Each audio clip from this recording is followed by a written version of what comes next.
सरस्वती जी के साथ जो घटित हुई थी। यह घटना है 1883 की, जब स्वामी दयानंद जी जोधपुर गए थे।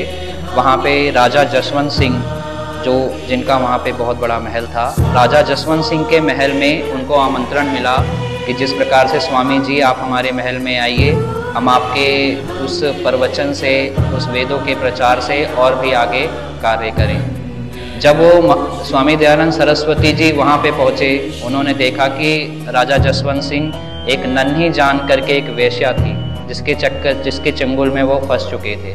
तो उनको वहाँ पे टोका कि हे राजा, एक राजा का धर्म होता है प्रजा का पालन करना, अपना दायित्व निभाना और अपने दायित्व पर चलना। जिस प्रकार से उस नन्ही जान को ये चीज़ पता लगी कि स्वामी दयानंद सरस्वती जी के प्रभाव में आते हुए जसवंत सिंह वैदिक मंत्राओं को मानने लग गए हैं, वह उसे पसंद नहीं आ रहा था। इसके चक्कर में उसने एक वहाँ पे सेवक रहता था, उस सेवक को उन्होंने विष दिया। उस विष को कहा गया कि स्वामी दयानंद सरस्वती जी के उस दूध में उसको डाल दीजिए। उसको डालने के बाद उन्होंने स्वामी दयानंद सरस्वती जी ने उसको पिया भी रात्रि के समय। उसके पश्चात उनको एहसास हो चुका था कि मुझे जहर दिया गया है। उसके बाद उन्होंने उस विष को उल्टी करने का भी प्रयास करा और उन्नौली क्रिया भी करी, जिस प्रकार से वह जहर पूरी तरह से बाहर नहीं आया। ये घटना है 29 सितंबर 1883 की, जिस दिन इनको जहर दिया गया।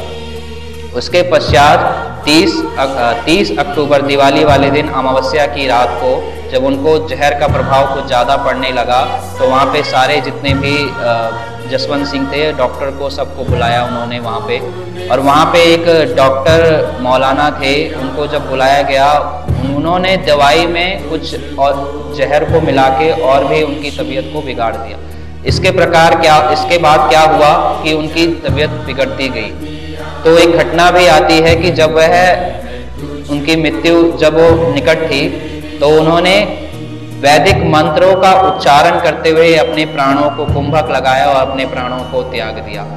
तो स्वामी दयानंद सरस्वती जी को कई लोगों ने कई बार कहा है कि आप अपने साथ कोई प्रचारक क्यों नहीं रखते। तो स्वामी दयानंद सरस्वती जी कहते थे, मैं कोई प्रचारक नहीं रखता, मैंने एक ही प्रचारक बनाया, वो है आर्य समाज। तो आर्य समाज का काम ही यही था कि वेदों का प्रचार करना। आर्य समाज केवल यज्ञ तक का सीमित नहीं है, आर्य समाज केवल विवाह तक का सीमित नहीं है। आर्य समाज का एक आंदोलन है अपने आप में। वो आंदोलन उन्होंने आगे बढ़ाने के लिए आर्य समाज की स्थापना करी और जाते जाते उन्होंने ये भी कहा, हे आर्य जगत के जितने भी आर्य सज्जन हैं, वह इसका पालन करते हुए, वेदों का पालन करते हुए, हमारी संस्कृति का पालन करते हुए समाज में फैली हुई बुराइयों को, कुरीतियों को मिटाने का काम करें। तब जाके मेरा जो